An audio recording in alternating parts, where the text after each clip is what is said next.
Okay.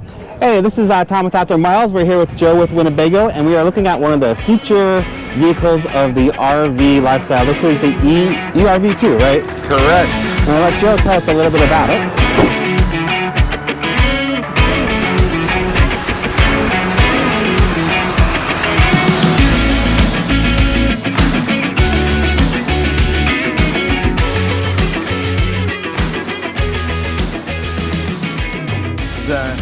So we've got my life-size coloring book behind us here. So this is what happens when engineering and marketing get married. Yeah, my daughter would have a field day with it with her marker. And so there's a lot of little things to this. So it's built on an Ford E-Transit Gen 1 chassis. So obviously this will stick out anywhere, but yeah. It is a last mile delivery van built on an electric powertrain, which means no engine, no noise. Yeah, this is probably one of the most uneventful rides you'll ever drive, which in RV world is great. Exactly. So as you can see, there's a few kickouts on the outside. You know, we get the divots like you would on a golf ball. Yeah. That's for aerodynamics? Aerodynamics. So also, you get an extra few inches because obviously to put some windows in you need flat, but that also gives you the kick out for people to sleep side to side up to about 6 feet tall. Okay, nice. So on everything else on the back of this is basically an RV, so there's no difference on your water takeouts and everything. So let's go inside. Okay. And we'll start talking about that. So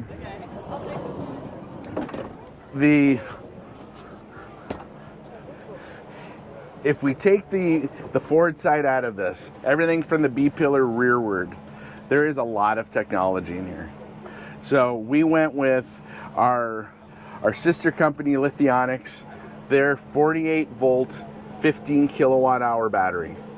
That is the basis of the energy intake on this. We've got 450 watts of solar on the front. You know, that basically keeps everything neutral for the fridge and gives a little bit back into the battery. Right. Yeah. The other piece is we have a proprietary Wind Connect system where one central hub that controls everything. You can control it on your phone. If you're out in Walmart and you need something, and I want it to be cool, you can turn on the air conditioner. Okay. Which is nice. neat. Yeah.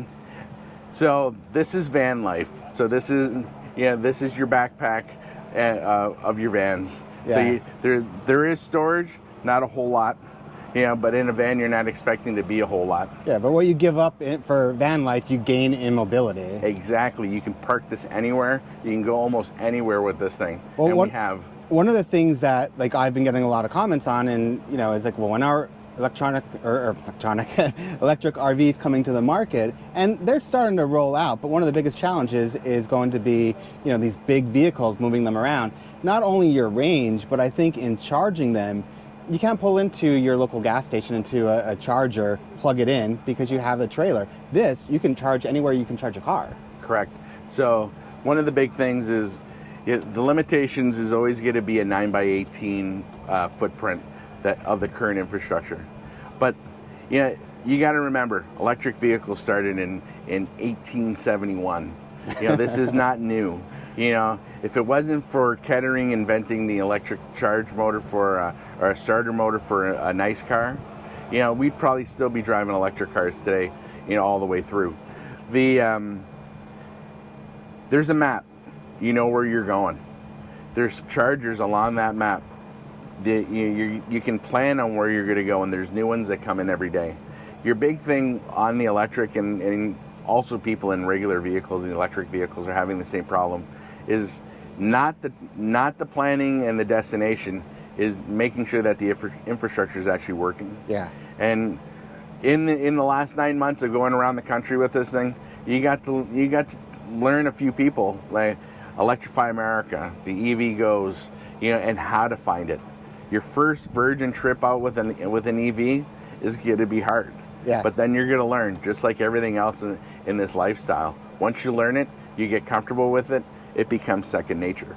Yeah. So, and when I got my first RV, a travel trailer, I remember just the terror as I was driving down the road, thinking, what the heck am I doing?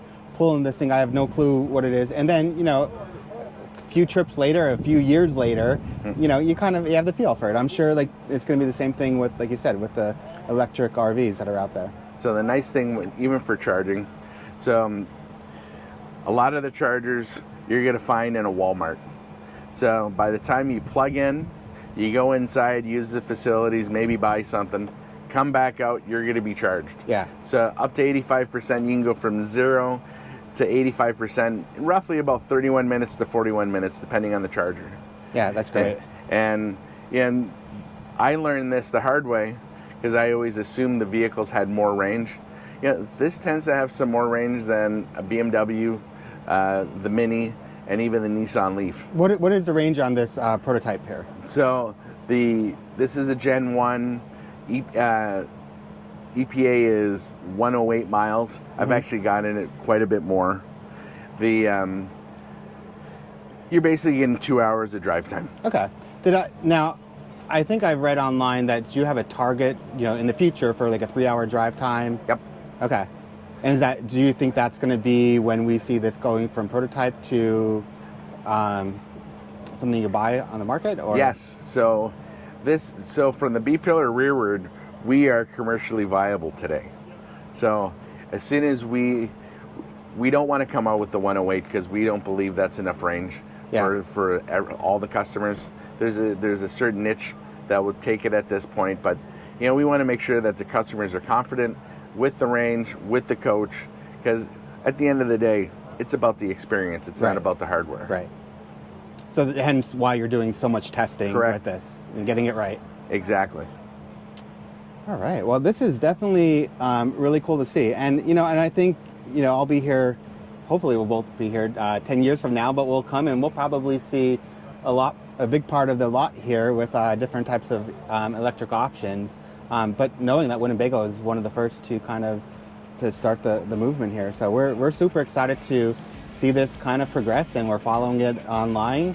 And we wish you the best, and hopefully we'll see it on the road soon. Yeah.